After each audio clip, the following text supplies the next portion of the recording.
Can I tell you something that I think is relatively simple? I would say creating community when everyone believes the exact same things is relatively simple. You want to know what's surprisingly challenging? Creating community with a group of diverse people who believe all different sorts of things. Not impossible, but at least compared to the first example, I think certainly more challenging. So we've been talking about this ethos of it all belongs here at Sojourn. We've been trying to unpack what we mean and what we don't mean when we toss around these three words. And one of the areas that we haven't yet tackled, and one that I think both most excited and also maybe most anxious about, is this area of diversity in religious beliefs. As you know, Sojourn has never had a statement on our website listing our statement of belief. And it's not because we chose just to not put it on our website. It's because we chose not to even have one. One of our earliest values when Kate and I started this thing 7+ years ago was that we would not require people to possess certain beliefs prior to them experiencing belonging. But actually, more than that, we actively resist the notion that, quote, correct belief is the thing that matters most to God. And then to add another layer to it, we actually think diversity of belief is pretty darn cool, and it makes for a more interesting and inspiring community. Plus, full transparency here, if we did try and make some sort of formal statement or list of things that we, the collective of Sojourn Grace, believe, then we'd probably have to say goodbye to the whole co-pastor model with me and Kate, because we can't agree on how to load the dishes or how to do laundry or the best route to get to the store, let alone do we believe the same things about the deepest questions of the universe. So when we say it all belongs here at Sojourn, in the context of religious beliefs, what might that actually mean? And maybe more importantly, how do we live that out? When the proverbial rubber hits the road, how do we navigate building and sustaining meaningful community when the members therein hold differing ideas and beliefs as it relates to things like God and the Bible and salvation and Jesus and so on? And there's no easy answer. There really isn't. As we've discovered in this series, as lovely as it is to be able to say, hey, it all belongs, it's not as though this sentiment just absolves the tension of diverging ideas. If anything, at times, like Kate said a few weeks ago, it can actually invite us into paradox, into holding seemingly opposing ideas together. And yet I think that might be uniquely challenging when it comes to this arena of religious ideas. And so what I'm going to share today, and then again next week in part 2, is not meant to be the solution. It's not intended to crack the code of harmonious diversity within community. But rather, my hope is that we can normalize the presence of religious diversity, that we can acknowledge that it need not cause relational rupture, and perhaps even provide a path forward on how to navigate disagreement in a way that might contribute to the flourishing of the group as a whole. So to do this, I'm actually going to pull from a portion of St. Paul's letter to the early Roman church. But before I do that, let me offer a couple thoughts to address some of the reasonable resistance to leaning too much or even at all on Paul. First, generally speaking, I'm aware that not everyone in the Sojourn community shares my affinity for the Bible, okay? And of course, it all belongs applies here too. I try to take a balanced approach to how often I teach explicitly from the Bible. And when I do, hopefully by now I've earned a bit of your trust that I tend to have a unique or fresh or at least an interesting take on the Christian scriptures. Second, I'm even more aware that Paul in particular is a complicated figure within progressive spaces, and for good reason. Oftentimes his language and his ideas, they land in our ears with, at best, like a dull thud, like, okay, cool, I guess. And at worst, with an antiquated crash of patriarchal, overly moralistic jargon that has been grossly misused, among other things, for the oppression and the subjugation of women and LGBTQ people. To which then you might rightly say, okay, so then why even bother? And in some cases, I actually totally agree. And I'm just like, yeah, perhaps it's best that we just let the past be the past. But then there are other times where I think things such as, Paul was writing in a vastly different time and culture and context 2,000 years ago. And for me, that matters. Like, I was talking with some friends the other day about how out of control it seems some parts of our society are with regards to wanting to cancel people for things they said or did or ideas they had just like 20 years ago. And as we were reflecting the other night about the carelessness of judging a version of a person from 1995 using 2021 standards, for me, if there's a posture within that lacks a degree of wisdom, then how much more might we consider reserving judgment on someone from the year 60 AD using 2021 standards? Another way to put it is this. Do we think that Paul, if he were writing today, would say things differently and think things differently than he did 2,000 years ago? I say yes. Because I know that if you just take my own history and you only need to go back 20 years, let alone 2,000 years, you're going to find some pretty bad ideas and some pretty gross ways of saying things and talking about people that just do not hold up to today's standards. And secondly, one of the reasons why I personally still find immense value in things like Paul's letters to these early churches is because as best as I can tell, Paul might have been one of history's first entrepreneurs to create large-scale communities, certainly religious communities, comprised of significant degrees of diversity. I'm going to say that again. I think Paul might have been one of history's first entrepreneurs to create large-scale religious communities comprised of significant degrees of diversity. And I actually think he doesn't get enough credit for this. What he tried to do and tried is the operative word. I don't know always how successful he was. What he tried to do by bringing together people from all kinds of backgrounds was groundbreaking stuff. Jews and Gentiles, men and women, young and old, rich and poor, city folk and rural folk, the uber religious and the super worldly. It really is breathtaking. Today, we take these metropolitan type communities for granted, but 2,000 years ago, this was not the case. And then the last thing I'll say about Paul is this. By no means was he an expert community organizer, nor was he an expert sociologist, nor was he an expert psychologist. I'd suggest that maybe he was an expert theologian who dabbled just enough in these other areas to be dangerous, just enough to be effective at his work. But under no circumstances do I maintain that Paul, listen to me now, Paul was not the pinnacle of human insight, for instance, in how to build and sustain communities. He wasn't. Nor was he the height of human intelligence in how to create meaningful relationships and authentic connection. No. And by no means, and this one I think is especially important, was Paul particularly knowledgeable about human psychology. Sure, he might have been more insightful than your average first century Jewish peasant, but compared to modern psychologists like Carl Rogers, Sigmund Freud, Mary Ainsworth, he's a total amateur.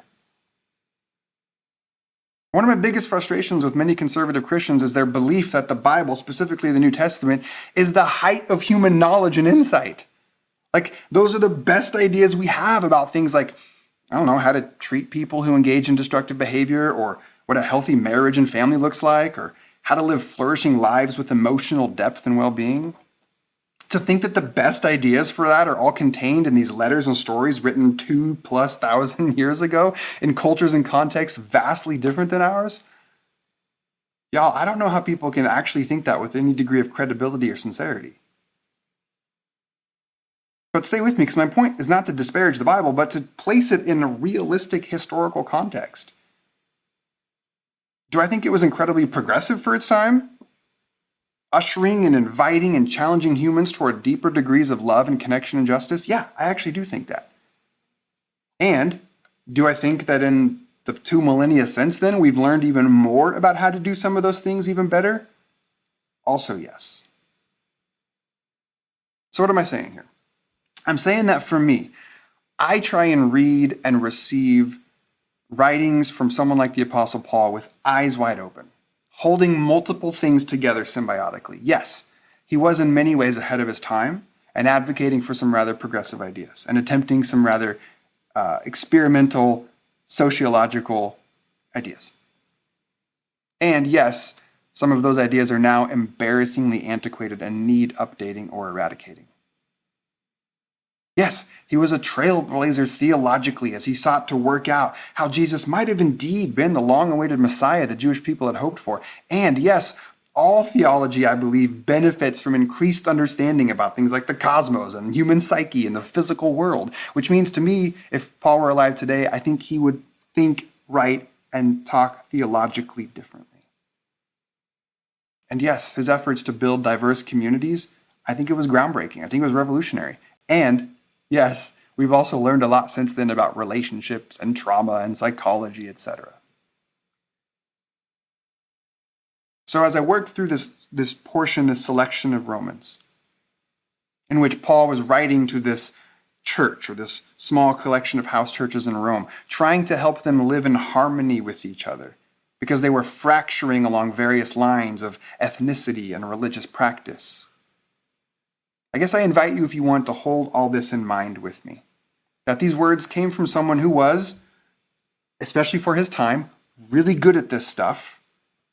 And so we might have some ideas and insights worth considering. And also, we should feel permission along the way to challenge, question, to add or edit if something feels off.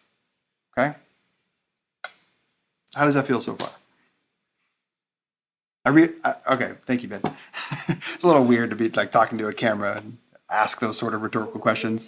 I realized that was a lot of time spent on just like a setup there, but I felt like it was time well spent to address some of the reasonable objections or resistance to engage with some of Paul's work, and also do a little bit of vision casting for why I think it might be a worthwhile endeavor. And in this particular area, namely navigating the complexities of religious diversity within a community, I think Paul has some really good advice that can be helpful as we continue to embody this ethos of it all belongs. So then, what I'm going to do now is I'm going to set the scene for what the issue was in Rome that Paul was addressing. And then next week, I'll share what his instructions, what his advice, what his recommendations were, and how that might actually benefit us today, okay? So, as I go through these selected portions, primarily from Romans 14 and a little from 15, I'll be using mostly the CEB translation, which is my favorite, but I'm also going to do a little bit of my own interpretive work sprinkled in for good measure. So I'm going to start with this. Romans 14, verse 1.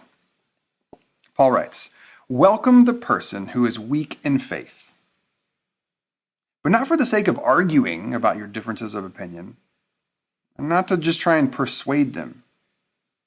For example, one person believes it's fine to eat anything, while the weak in faith person eats only vegetables. And the person who's weak in faith also considers that some days are more sacred than others, while others among you consider all the days to be the same." All right, I'm going to stop there. That's all I'm going to cover for today. There's a lot more to it. But here's the situation.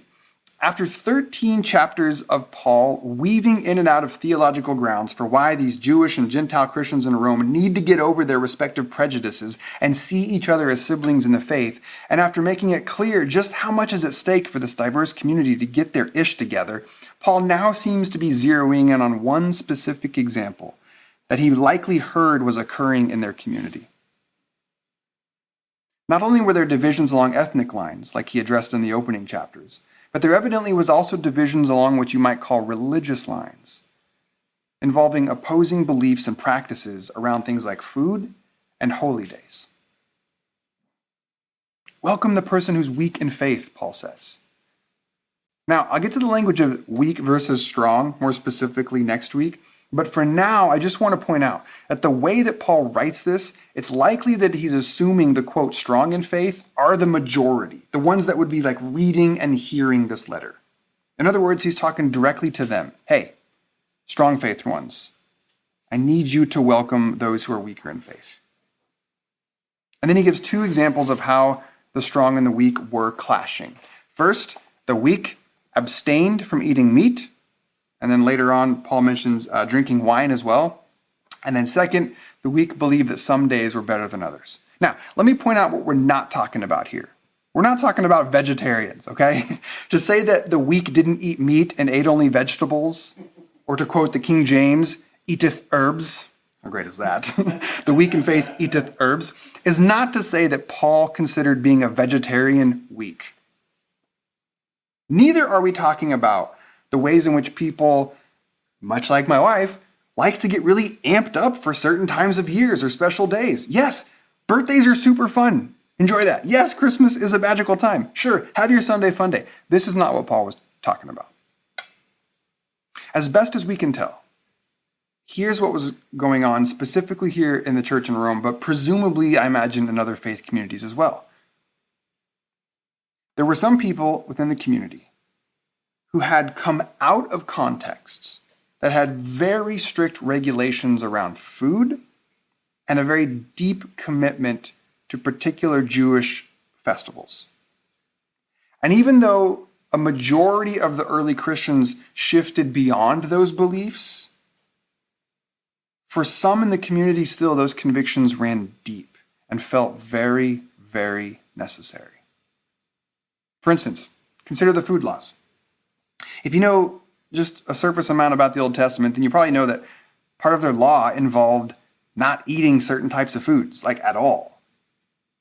And then not eating other things if they weren't prepared in a very particular way. And so then by the time of Jesus, many of these centuries-old taboos about what to eat and how to prepare it and who to eat it with, they had ballooned in size to create what rabbis called these hedges of protection around the central law. Which meant this: here's the restriction, here's the actual law, but then here's all the ways to ensure that you never even come close to violating the actual restriction. But then over time, even these things on the fringes that were meant as just kind of warning lanes about what lay ahead, these became as strident as the law itself. To show what I mean, imagine that the law says, do not drive faster than 75 miles an hour. Rather than just leave it at that, over time you have well-intentioned religious leaders who were so committed to not violating the speed limit that they said, you know what, let's just not even go over 60, just in case. And then a little bit later, others were like, you know what, let's be extra safe and let's just stay off the highway at all. And then you might imagine later on down the road, other religious leaders say, okay, to guarantee that no one ever violates the speed limit, just don't drive cars. And then eventually this idea of just driving a car became a sort of cultural taboo. So this idea of, quote, not eating meat at all, eateth herbs, was kind of like don't even drive a car at all. A sort of foolproof way to never come close to violating the law. Except now you had people whose deeply held convictions was don't eat meat, which was multiple clicks away from the actual prohibition. And who were these people? Who were these weak in faith that held to these convictions that were several degrees removed from the law that most of the people who began to follow the way of Jesus sort of realized, oh, those things are kind of not what it's about? Well, the early churches were a mixture of three main categories. You had Jews who became Christians. You had people who were referred to as God-fearers. God-fearers were Gentiles that had converted to Judaism. And then some of the God-fearers were now practicing Christianity. And then you had the third group, which were Gentiles who just converted straight to Christianity. And in these first two categories, those were the ones whom might have still had these taboos around food and these beliefs around holy days. And they still had this religious and this moral and this spiritual power for them. And I just need to stop and say, that makes a ton of sense to me. It really does. Like, I don't think it was an unreasonable position for someone to be like, okay, now wait a minute. My whole life I've been told this thing and how this thing matters a lot. And I've shaped my whole life around this thing. And now you all want to tell me that none of that matters? Like, I don't know. That sounds sus. For these few Christians, these weak in faith, as Paul called them, and again, next week, I'll unpack that a bit more. The thought of eating meat in a city like Rome that almost certainly was not prepared properly, so therefore was not kosher, and might have even been sacrificed to idols, which was the case in Corinth, that had to go against everything they ever knew. Yeah, totally. They were compelled by this new Jesus movement. Yes, they saw how many parts of their previous faith now required shifting and altering and expanding, and many of them could do it. But there were some who just weren't there yet when it came to food and drink and holy days. And I think it's important to let that sink in, because that's not just a story that happened, that's a story that happens now. If you're told your whole life, just keep the driving metaphor going for a second. If you're told your whole life just how dangerous driving can be and how you should abstain from getting behind the wheel at all, then suddenly to be thrust into a community of people who, yeah, they all, on one hand, are totally about the things in life that you find most meaningful, loving people, caring for the poor, fighting injustice, embodying radical hospitality and forgiveness, and yet at the same time, everyone owns a car and drives it on the freeway. It makes a lot of sense to me that there would be some for whom that transition would be clunky and complicated. So that's the sitch. That's the context. That's the setup. That's what we're dealing with here. This faith community, this new faith community that has been united by this shared commitment to living in the way of Jesus, and yet mixed in with their shared ideals are these myriad points of disagreement. You had Jews who seamlessly transitioned to Christianity. You had Jews who took longer, or who remained in sort of that liminal transition space. And then you had Gentiles who years before converted to Judaism and now are moving to Christianity. You had Gentiles who made the radical leap from empire-sanctioned paganism to a kind of Judeo-monotheistic incarnational religion focused on the blessedness of the losers, the lost, and the least.